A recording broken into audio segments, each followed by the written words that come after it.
عنه فرمای یقینا رسول الله صلی الله علیه وسلم فرمایلی دي لا تجعلوا بيوتكم مقابر ان الشيطان ينفر من البيت الذي تقرأ فيه سورة البقرة. نبی صلی الله علیه وسلم فرمای چې مؤمنانو تاسو د خپل کورونو قبرونه مو جوړوي ادري مو جوړوي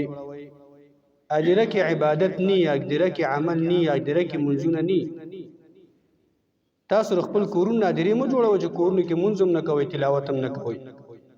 یقینا شیطان دغه کور نه تختی دغه کور نه منډوي چې پاغه کې سوده بقره د لستل کیږي کم کور کې سوده بقره د لستل کیږي او دې صورت نور نمونه ډیر زیات دي سوده بقره مرتوي بقره ویل کیږي واته پدې کې هغه مشرکان باندې چې هغه يهودو مشرکان او د بقره او د غوا هغه تقدس او داغي هغه عبادت کو الله پاغه باندې رد کې داغي واقف کې الله بیانوي فستات القرآن متویل کې خیمه د قرآن یعنی خیمه د قرآن په دې لحاظ سره د چې د ټول قرآن مضامین د په دې صورت کې موجود دي سینام القرآن متوی سینام ویل کېږي اوچت شیستا لکه کوپه دوخ نو دام پر قرآن کې اوچت مقام لري په اعتبار د ډیرو مضامینو سره چې بده کې الله بیان کړی زهرا متویل کېږي دې صورت ته زهرا ویل کېږي چمک ته سوچ دا صورت وی نبی صلی الله علیه وسلم فرمایي ورځ په قیامت با دا برازي او هغه انسان د برنا کوي او هغه انسان له سورې بر ور باندې کوي او هغه انسان له سفارش کوي اندا ډیر اوچت شان والا صورت دی او په دې صورت کې مقصد دا بیانېږي دعوت صورت څلور خبرې په دې صورت کې بیانېږي اثبات د توحید چې आवाज یو رب العالمین د بندګۍ مستحق ذات دی او صداقت د رسول الله صلی الله علیه وسلم چې پیغمبر د الله محمد رسول الله صلی الله علیه وسلم د الله پیغمبر دی او jihad فی سبیل الله بیانېږي او انفاق فی سبیل الله بیانېږي خلاصه صورت دار د تقصدا صورت تقسیم دی په څلورو حصو باندې اوله حصہ د اول نمبر آیت نو تر شپږ نوې نمبر آیت پوری دا د په دې کې بیان د توحید کیږي دا مدنی صورت دی بسم الله الرحمن الرحیم امداد دنوم د الله تعالی برکت دنوم د الله تعالی غلا تعالی چې مهربان دی او خاص مهربان دی ز شروع کوم سورته بقره لرا الف لام میم الله پوی معنا دی حروف باندې دته ویلېږي حروف مقطعات کله چې قران نازلېدو نبی صلی الله علیه وسلم چې بیان داغي کو مشرکانو به اعتراضات کول چې دا خودي پیغمبر د ځانه جوړ کړی دی د ځان عربي د وی مونږ نو الله د چیلنج او تحدي لپاره حروف مقطعات نازل کړي چې دا کده پیغمبر د ځان جوړ کړی شوی کتابي نو تاسو دې بشان د کتاب د تاسو دې معنا وکي اے مشرکانو اے مقابله کوونکو د قران کریم تاسو دې قوت دې الفاظ معنا تاسو وکي الف لام میم یا دغه علماء تقریبا نه اقوال دي او بګ صدیق رضانه دا وی چې ودا د متشابهاتونه دي د دې معنی معنی نه پوي مگر صرف الله تعالی پوي دې معنی معنی هیڅ څوک نه پوي ذالک الكتاب لا ريب فيه هدى للمتقين ترغیب ورکړي الله قران طرف ته بدی کی او درې صفات الله ذکر کوي د قران ذالک الكتاب الله فرمای دا کتاب چې دی دا کتاب ذالک اشاره د قران ته ذالک الكتاب الله فرمای دا کتاب چې لا ریب فيه شک نشر پاغي کې هدل للمتقین دا لار خودون کې د پاره د متقینانو ذالک الكتاب دا ذالک دا اشاره د قران ته نو ذالک په عربی کې دا د اسم اشاره د بعید مذکر د پاره ګرامر د لحاظ نه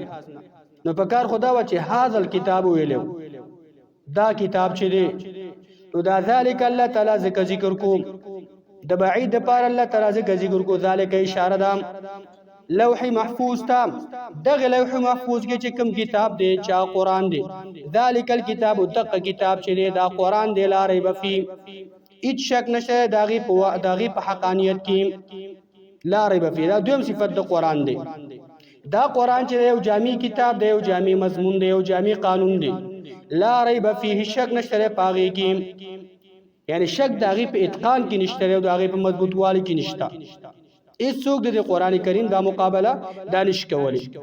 دریم صفت د قرآن دا چې هدى للمتقین دا هدایت کوونکی د پاره د متقیانو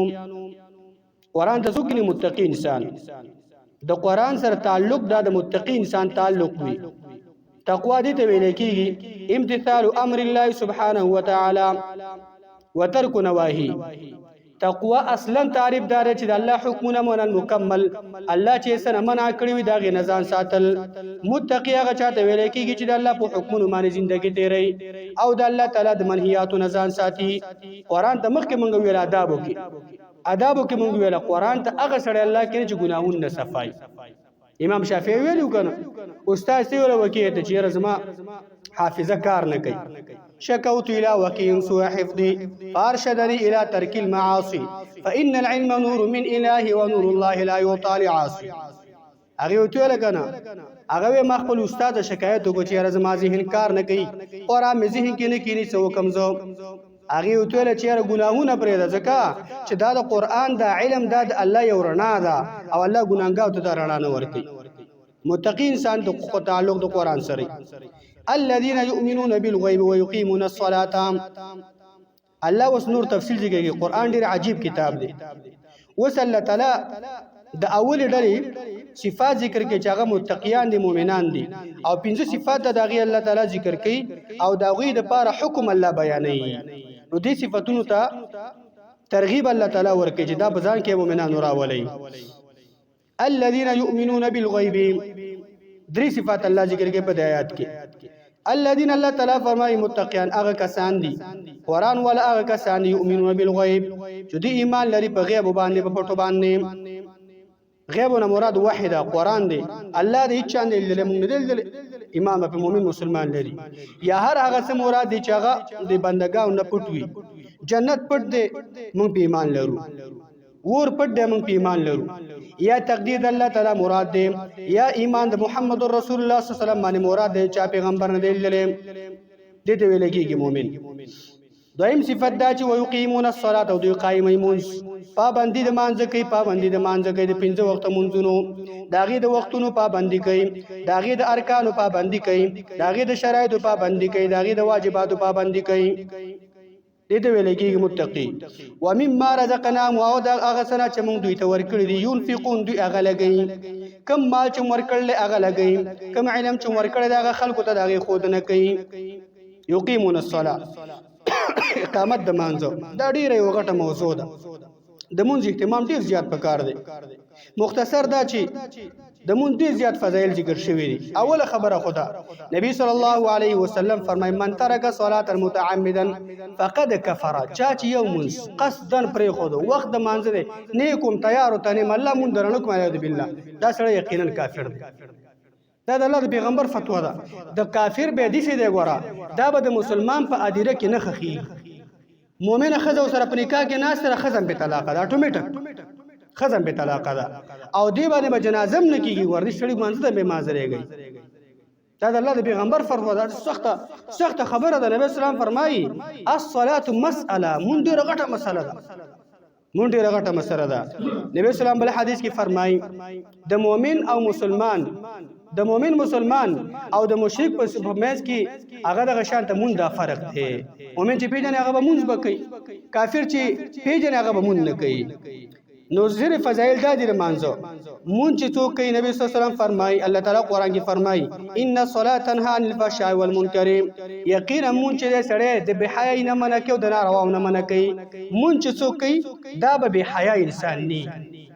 دا چې څنګه په خپل حیا خپګي چې بل حیا من به خپګي